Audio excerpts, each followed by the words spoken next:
Welcome to PBS Reno Arts. I'm Dave Santina. And I'm Rebecca Cronon. Thank you for joining us for this podcast. This podcast is part of PBS Reno's three-headed monster of arts content, which includes the series Artifacts, which is the home of this region's art stories for nearly a decade now, and Art Views, which you can read online at pbsreno.org with a new column every Friday, which comes from the local arts leaders, and that includes our guest today, Steve Trounday. Thank you, Steve, for coming in and giving us some time today. Oh, I'm pleased to be here. Steve's a board member for the AVA Ballet Theater, which you've been with for quite a while now, right? I have been. I've been there a long time. I originally started out doing their PR and eventually took over all of their marketing and have been doing that for, almost 20 years. Yeah, and with that comes your knowledge of all things ballet, and you write about that in Art Views for pbsreno.org. I do. I've been with PBS Reno for about 3 or 4 years now, but before that, another 9 years with the Reno Gazette-Journal. So I've been writing about ballet. I learned a lot about ballet. I'm a marketing person. I had to learn about ballet the hard way. Well, I've enjoyed reading back on some of your columns in preparation for today. It's really interesting that you can expand upon my knowledge. I'm not someone who grew up knowing ballet, and so I find when you can relate to an art, any of the arts, you find a personal way to relate to it, and it becomes more meaningful to you. Well, I had a reader call me up and said, "I love your column on ballet for dummies." And I've kind of looked at it that way, as that I'd never been to a ballet before I started working with AVA Ballet Theater. Nutcracker was the first ballet I ever saw, and I knew nothing about it. And so when I would write about what it means to dance on point, or what physical activities the dancers have to go through, or working with a live orchestra in all of our classical productions, I found that the readers really enjoyed that because they knew as much about ballet as I did, or, a lot of people. A lot of men would comment on that I would do ballet for dummies, and they really enjoyed it. Yeah, and I'm one of those men because I related to it through one of your columns about dancers as sort of athletes. Right. And also an article you wrote about a survey about the most physically demanding jobs in America and how highly ballet appeared on that list. Right. A lot of people don't realize the athleticism involved in ballet, and that those girls, I'll put them up to any professional athlete because they really have to be in that good a shape. And so I sit in awe, like during the Nutcracker, the Waltz of the Flowers, they're on stage on point for almost 10 minutes. I mean, the shape you've got to be in to be able to do that, smile and look graceful and beautiful is really quite something. Yeah, no kidding. And it's one of the reasons that a ballet dancer's career is so short. It's just like an athlete where, you get 3 to 5 years and your body says, okay, enough. I've had it. It's incredible. Yeah. And I learned through that sort of framework to realize when I look at ballet dancers how incredible they are, and it does make a difference to me. In fact, it's even affected my reaction to old musicals and the dancing from old musicals. I grew up with my mother, who was a huge fan of old musicals, and she would play, Gene Kelly and Fred Astaire, and I would watch these guys dance, and it didn't occur to me how physically demanding that is. But that kind of a framework helps me recognize in all dance how physically demanding it is. So yeah, it's physically demanding, and a lot of people don't realize the amount of time and rehearsals. The dancers that are on point, at the top of the game, they have to do class at least 3 times a week for a couple hours. Then they have to do rehearsals, which can be 5 times a week. And then most of the premier dancers are students at the University of Nevada or seniors at Magnogue or one of the high schools. Nutcracker's right during finals. Cinderella right near finals. Mm-hmm. So it's not only are they working and spending the time physically, but they also have to have their mind set to, I've got an education to get. They take this very seriously. I have such admiration for these dancers because their dedication, their what they do to make this all happen is really remarkable. True student athletes. Oh, absolutely. Yeah. Truly. I mean, and our alumni of dancers, we have doctors and lawyers and some of the most most demanding jobs you can imagine. They're out there doing it. And one of my columns that I'm going to be doing up soon is about ballet dancers make great employees. And the reason is these same reasons: the dedication, the timing, the understanding of the rehearsal time and the preparation. And so they make really good employees. Nice. Well, I encourage everybody who's listening to read Steve's columns and all the Art Views columns, but in particular the ones we're talking about today, because they help to shape your perception of this work, which is hard work and worthy of respect. And you've got more coming up, and we're looking toward an exciting one that's got an exciting title. Yes, Vortex, the ballet that rocks. Tell us about that one. It's one of the most popular events in all of Art Town. It's rock ballet where the girls are dancing classical ballet to Lady Gaga and J-Lo and Metallica. And we've been doing it for 15 years or so, and it's extremely popular. It's free. So our biggest problem is we get more people that want to get into Bartley Ranch Amphitheater, the Robert Z. Hawkins Amphitheater, than we're allowed, because the fire marshal won't let us have more than 900 people in there. So we wristband everybody. I get more friends all of a sudden that want reserved seats. I have friends come out of the woodwork because they want the seats in Vortex. It's really fun. You can tell the dancers are having the time of their life because they're on point. They're doing classical ballet. They're doing the jumps and the leaps and all the ballet technique that would be in a classical ballet. But when you're doing it to Metallica or J-Lo or Lady Gaga, it just changes it. It's really fun. I love it. So when is that going to be happening? That's July 19th and 20th at the Robert Z. Hawkins Amphitheater at Bartley Ranch. The doors open at 7, but the shows themselves aren't until 8:30 because the artistic director, Alexander Van Alstyne, he wants it to almost be dark because the lighting in this show, if you've been to it, it's quite spectacular. Star Sound does our lighting and sound, and they do an incredible job of incorporating the lighting into the dance. And so it's a visual spectacle that is really fun. It sounds cool. I would love to see that. And by the way, AVA, Alexander Van Alstyne. He's the artistic director. It's his name. Yeah, that's where it comes from. Beautiful setting too, that Robert Z. It is. It's such a nice amphitheater. It's a wonderful time. We open the doors at 7. We get a line at 5:30. But people come in and they picnic, and we do have a bar. Was that now? Was that? What's that? We have a donor that donates all the bars, so everything, the proceeds come to the ballet. It is a free show, but it is not a free show to produce. It's quite expensive, but we have donors and foundations that make it free to the public. So it was one of Art Town's original missions many, many years ago that as many things as possible could be free. We originally charged, but then after about 5 years, we were able to get enough donors and foundations that covered our expense, and so we're able to happily offer it for free for the last 10 plus years. And Vortex, that's one of the few productions, if not the only production with AVA Ballet where you do use pre-recorded music. Pre-recorded music. We're proud that for the last 20 years we've had the Reno Philharmonic at all of our classical ballets, but it's kind of difficult to match the actual Lady Gaga or Metallica. Right. So this is the one show where we do use recorded music. But it's recorded music. I always tell the artistic folks, if I can't hum it, I don't think it should be in the show. It's a fair guideline, I think. Yeah.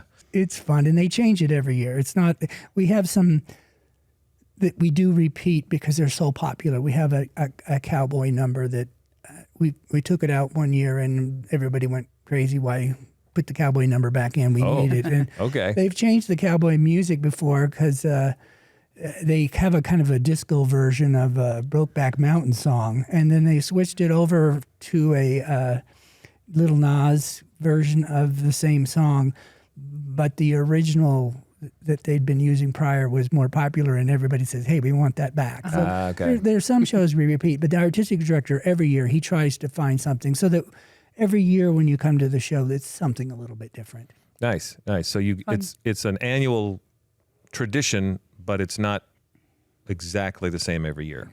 No, it like you say, he probably changes up half the show. There are some things that are just iconic. We have a Sia number that on all of our productions, we bring in guest principal dancers. Over the years, we brought in over 100 guest principal dancers from big city ballet companies from all over the country.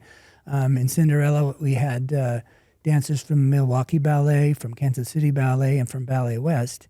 For Vortex, we do have the dancers that were here for Cinderella for Milwaukee Ballet. They're going to be doing Vortex. And so they meld their dancing in with the local dancers and all the productions. The guest professionals work with our dancers when they come to Reno. You know, it's things have changed technology-wise. That we used to send our artistic director and co-director to the dancers to rehearse them. Well, YouTube has helped us. We can record the choreography and then send it off to the dancers, and then they can rehearse to the choreography, and then we communicate a lot. So if there's any questions or they have any questions for us or for the artistic director, then we can adjust accordingly. A lot cheaper than airfare for It sending is. people around. Oh, I think the artistic director and the co-director really enjoyed the trips, but you know, airfare has gone through the roof in the last couple of years, and so it is nice that we don't have to do that every time. We do still make trips to Ballet West. Our artistic director started with Ballet West, which is in Salt Lake. It's the 5th largest ballet company in the country. It's quite prestigious, and he started with them when he was 8. And he stayed with them until he was an adult. And then the artistic director for Ballet West asked him to go to Boston, and they founded the Boston Ballet. So he danced for the Boston Ballet, came back to Salt Lake, and then he came to Reno for Hello, Hollywood, Hello. So he was one of the dancers in Hello, Hollywood, Hello. And there are so many people that are in Reno because of Hello, Hollywood. I mean, Beth McMillan is a Hello, Hollywood alumni. Our co-director, Miriam Allen, she was in the opening cast of Hello, Hollywood. And then Alex was in the cast, the last set of cast before the show closed. And then he left Reno and went to dance for San Francisco Ballet. But he liked Reno, and so he came back and he founded AVA Ballet Theater. There's such a history of Hello Hollywood, Hello performers who stayed in this area and became this foundation of the arts community. We did a story years ago in Artifacts about it. And it's fascinating how many people were brought here because of that one show. So it's that actually helped lay the groundwork for this community's arts future. It is. I wrote one of my columns on the dancers of Hello Hollywood Hello, and after that they invited me to their 25th anniversary because I'd written this column on them. And so they invited me to their 25th anniversary party. And so I'm born and raised in Reno, so the MGM/Ballet/ Reno Hilton / Lanciera. It's something that I really had a feeling about, and so it was fun to go to their anniversary and see all the excitement and the coming together of this 25th anniversary. Yeah, that's really cool. And you mentioned the local students who dance, but I also have heard about the high-level performers coming from other places. So you have very high-level dancers, and you also bring in local as well. How does that mix? How does that work? Well, for the any production, we have auditions, and we do open call auditions. We're the resident ballet company of the Pioneer Center, so we want the best in Reno. We don't care where they come from. If they're the best in Reno, we want them on our stage at the Pioneer Center or Bartley Ranch if it's the Rock Ballet. The open call auditions, we get the local dancers. And depending on the show, like for Nutcracker, we have over 100 people in the cast. And the youngest, I believe that they take kids is 8 or 9 years old. We don't take them younger than 8 or 9. But then the corps, which is the corps de ballet, they're the best of the dancers. They're on point. And we constantly get compliments from the guest professionals that come in saying, you guys are good. You're as good as these big city ballet companies, because they really work hard and they really care. And they have such dedication. And you go to any of our ballets and you watch it and you go, I get that all the time. These people are from Reno? And I go, yeah, they're from Reno. Because they are so professional, and their work ethic and what they do on stage is so beautiful. And our artistic director, he changes all the ballets out. Even Nutcracker is not the same Nutcracker every year. He changes the choreography so that every year we get new people. I mean, the Nutcracker is the most attended nonprofit performing arts event in Reno. And we get those huge crowds because everybody well, first of all, I always say nobody leaves the Nutcracker without a smile on your face. Right. Yep. But he changes things so that it's not the same show every single time. Right. Just the same music every time. Same music, yeah. Well, I brought some of that along. I wanted to make sure I got my Nutcracker music ready because I knew we were going to be talking about it. You guys do it every year. It's an annual event. It is. This year we're going to be the 20th through the 22nd. We do 5 performances. We bring in about 9 guest professional dancers. Our Drosselmeyer comes from Kansas City Ballet.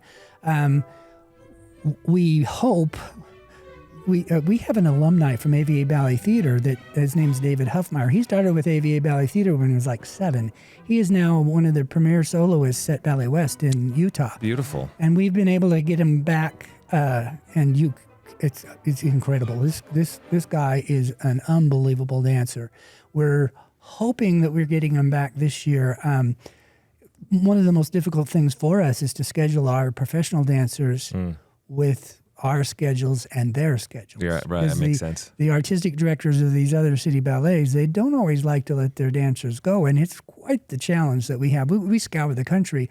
When we did Cinderella in April, we were asking for ugly sisters from all over the country, trying to find the right ugly sisters to do it. We ended up with a Ballet West dancer and a Kansas City Ballet dancer, but it's not as easy as you might think. We just don't go and say, I need you to come to Reno. We do pay the going rate for the big city wages. Yeah. We do pay them well, but it's a matter of timing for all their productions and our productions. Yeah. So, and you're in order to pay them, you're raising money year round as well. Well, first of all, we do well ticket sales. Well, over 12,000 people come to our productions at the Pioneer Center and even Bartley Ranch. We've been quite successful that way, and we couldn't be doing what we do. The Reno Philharmonic, which we're so committed to always having at our classical ballets, it's a financial challenge to have an orchestra, but we think it's worth it. First of all, it's fun to watch 2 organizations work together, to be able to watch the orchestra in the orchestra pit, and it's fun to watch the interaction. The most difficult thing when we first get into the theater is, we've been rehearsing to recorded music. And when we get on the stage, depending on the conductor, the tempos are different. And it takes the dancers a while and the conductor for us to meld the tempos that work for both organizations. And so I remember a long, long time ago, we had I think it's just Cinderella, and the conductor was playing along, and the Cinderella stops, and she goes, "Are you trying to kill me?" to the conductor, because she was I don't remember if he was going too fast or too slow, but she stopped and said, "Are you trying to kill me?" So it's getting those things in the very beginning of rehearsals that make it a challenge. But overall, the dancers love being in front of a live orchestra. It's a special thing. It's something they remember for the rest of their lives, because it's just not something that just anybody gets to do. And then when you hear the audience react, and they're on that stage, and they see Laurie Jackson conducting, it's a very, very special. Over the years, we've had debates from certain board members. Oh, just put canned music. Nobody knows the difference. Well, we don't believe that. We believe that people really notice the difference when there's a live orchestra, when they can watch the conductor. It makes for something magic, and so we go out. Fortunately, we have a lot of big foundations that are so generous to us, and they've been so supportive of us. Even during COVID, when we were challenged, to say the least, our big foundations continued to fund us, because one of the heads of a foundation said, when this is all over, I still want there to be a ballet and an orchestra in Reno. Mm-hmm. And so they supported us all during that time. So we're lucky that we have large audiences that are paying audiences, and then the big foundations. And the state of Nevada and the city of Reno, of course, are very supportive of us. Mm-hmm. Do you think COVID really redefined the expectations of art and the demand for art and what the need for it, when a lot of it did kind of disappear for a little while? Well, it was a little mixture of everything. But we're kind of proud to say that during COVID, in December of 2020, we did the Nutcracker, the second act, for 50 people in the Pioneer Center. That's all the governor would allow us to have, 50 people in the Pioneer. Mm-hmm. We had a string quartet from the Reno Phil. We did the second act because the first act had too many people on stage, and it just wasn't safe. That event still cost us probably $40,000, but we felt so proud that we were able to pull this off. 3 days before the performance, the Sugar Plum Fairy's boyfriend tested positive for COVID. But No. she didn't test positive, but we couldn't have her in the show because she'd been near exposed. someone exposed. Yeah. So we had a dancer that literally learned the Sugar Plum variation, and that's complicated, in 3 days. In 3 Wow. days, she did it, and you wouldn't have known that she hadn't been doing it for months. Oh, that's great. But that's a testament to the high quality Yeah. performers that you Absolutely, get, right? absolutely. So the dedication. Nobody can say that you guys don't take it seriously. Oh, we take it seriously. Yeah. So we've got Vortex coming up in July. What's your next program after that? Alice in Wonderland. It's going to be September 21st and 22nd at the Pioneer Center with the Reno Phil. We've done this ballet a couple times before. It's fun, and all the characters, and it's a fun ballet to do, and so it's a popular ballet. So we're really looking forward to it. We try to get between 6 and 7 years before we repeat a performance. So when we did Cinderella, we had done it 6 or 7 years before. Alice in Wonderland, 6 or 7 years before. So we do try to get to have some time between repeat performances, but that can make it difficult. Like last year, we added Frozen, and we had done the Frozen Snow Queen, which was the original Hans Christian Andersen story, which was very dark, and we used Prokofiev music, which was very dark. Well, last year, the Reno Phil was able to get us some Disney music that we could use. So the artistic director re-choreographed the entire thing, and it's really difficult. It's not just a matter of, Right. He had to do everything all over again. We had to get a reindeer, I don't remember what it was named. Sven? Sebastian? No, that's Little Mermaid. Is it Sven? Sven? Sven, right? But we might changed all of the names. So even though we were using some Disney music and we had the rights to the Disney music, we still changed a lot of the names, and we didn't have Anna and Elsa. We changed their names to other names. Sure. Yeah. It's economically better that way. Yes, exactly. Smart. Well, so Alice in Wonderland coming up in September. Look for that, but also keep reading Steve's work on Art Views at pbsreno.org. Well worth your time, and we learn a lot, and I learned some things today. So thank you for giving us the time. I appreciate it, Steve. My pleasure. And you can go to avaballet.com for more info about the AVA Ballet. We'll be doing more PBS Reno Arts podcasts going forward. So until the next one, I'm Dave Santina. And I'm Rebecca Cronon. We thank you for listening to PBS Reno Arts. Talk to you later. Bye.